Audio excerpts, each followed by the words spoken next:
actually end up building resentment.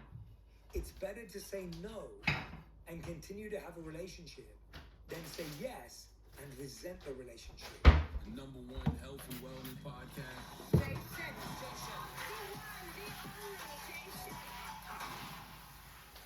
Hey everyone, it's Jay Shetty. Welcome back to On Purpose. It blows my mind that millions of you tune in every single day to listen and to watch. Make sure you've subscribed to my YouTube channel so that you never miss a video. And make sure you've subscribed on Apple, Spotify, iHeart, or wherever you get your podcasts so that you don't miss a drop. I've got so many exciting things coming your way. Now, it's a very special episode today because tomorrow, if you're listening to this on the 5th of September, 2025, tomorrow, the 6th of September, is my birthday. And every year, I love to do a reflection, introspection episode. Today, I'm going to share with you lessons I've learned in the last 12 months. They're about life, people, relationships.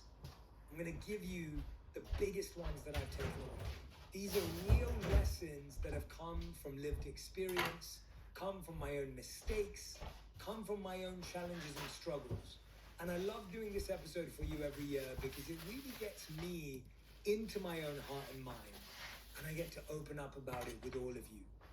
I always find that birthdays become about parties, they become about gifts, they become about presents and time with the people you love. And those are all really beautiful things. But for me, they're also a time of taking stock, evaluating, auditing and looking at my life, making sure that I'm moving in the direction that I want, that I'm serving my mission and purpose in the way that I want, and that I'm showing up for myself and the people I love in the way that I want. It's a beautiful annual ritual that I love to do, and I'm so glad I get to share it with you all on the podcast. So here are the top 10 lessons I've learned in the last 12 months. The first one is helping less can actually help more. This one is so hard to say as a coach. It's so hard to say as someone who's always trying to help others. It's so hard to admit as someone who wants to see others grow. And I'm sure you're the same. When you love someone, when you care about them, you want to help them. You want to be there for them. You want to show up for them. You want to solve all their problems. You want to fix everything. But here's what I've learned. Often when you try to help others, you can actually end up hurting them. You hurt them not because of you helping, but because your helping ends up enabling them. It ends up making them dependent. It makes them feel that they're inadequate to make the change themselves. It makes them feel that they can't depend on themselves, they have to depend on you. It makes them feel that if you're not around, they might not know the answer. Really powerful leaders make people believe in themselves. You're not trying to get people to believe in your advice, to think that you're a great person because you're always around. You want people to reconnect with their own intuition, their own gut instinct. And when you're busy solving, fixing, and helping everything, they never get the opportunity to do that. Ask yourself, when you're helping someone, are you giving them the opportunity to help themselves, or are you taking it away? When you're trying to support someone, are you assisting or are you trying to solve everything for them? When you're trying to be present for someone, are you actually trying to fix and control everything? Or are you just there for everything? It's so counterintuitive, but it's true. Over-helping creates dependency. Studies on learned helplessness show that if you rescue people too often, they stop building resilience. If you always rescue someone when they're in danger, they don't develop the skills themselves. If you always fix things for people when they're struggling, they don't learn to fix it themselves. If you're always rushing to help someone when they're going through a challenge, They may lose the ability to help themselves, and you may hurt them instead. Your best intention could actually cause someone long-term pain. Sometimes the kindest thing you can do is step back and let someone stumble. Real coaching isn't carrying someone up the mountain. It's reminding them they have legs. We think helping people is always noble, but sometimes help is just disguised control. Think about that for a second. When you jump in too quickly, you teach people that they can't handle life without you. When you carry their load, they never build the muscle to carry it themselves. When you do everything for someone, they develop learned helplessness. When people stop trying because someone else always steps in, your rescuing can rob them of resilience. Your fixing can steal their chance to figure it out. Your guidance can block them from developing their own inner compass. Helping someone can actually hurt them.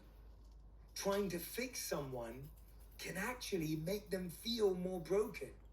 When you rush to solve, you send the hidden message, you can't do this without me. It can turn love into pity.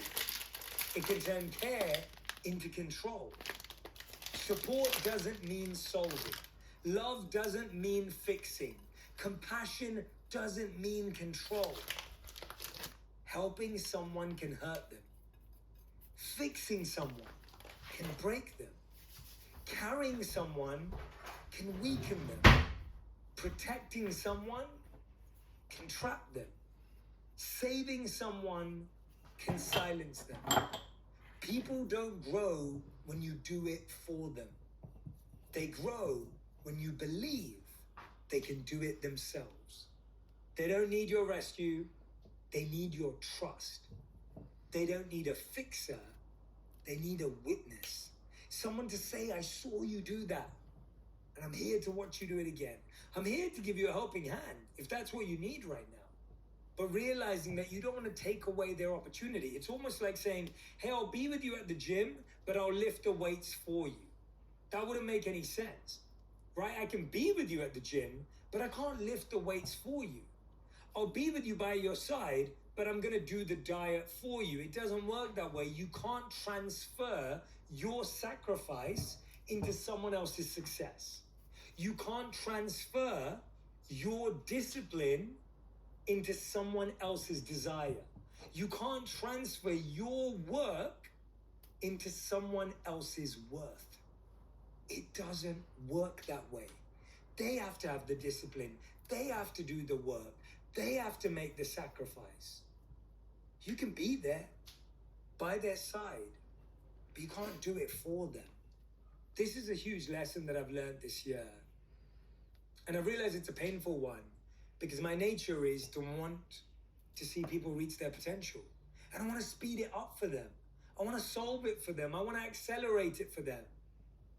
But I've seen time and time again that when I step back, when I'm present, when I'm there, that person builds a confidence like they never could have if I did it for them. And that's actually more beautiful to watch and observe. And I've seen it this year, and I've actually said it to people. Hey, I am ready to help you with whatever you need. But one thing I've learned about growth is that I believe you genuinely have the ability to grow yourself. You don't need my advice. You don't need me to tell you what to do. You actually already know it inside of you. I want you to connect with that. And watch how empowered they feel. Make people believe in them, not in you. That's the goal. Lesson number 2 is something that I've heard this year that really resonated with me. Saying no is a full sentence. We think yes keeps relationships alive, but research on boundaries shows the opposite. People who can say no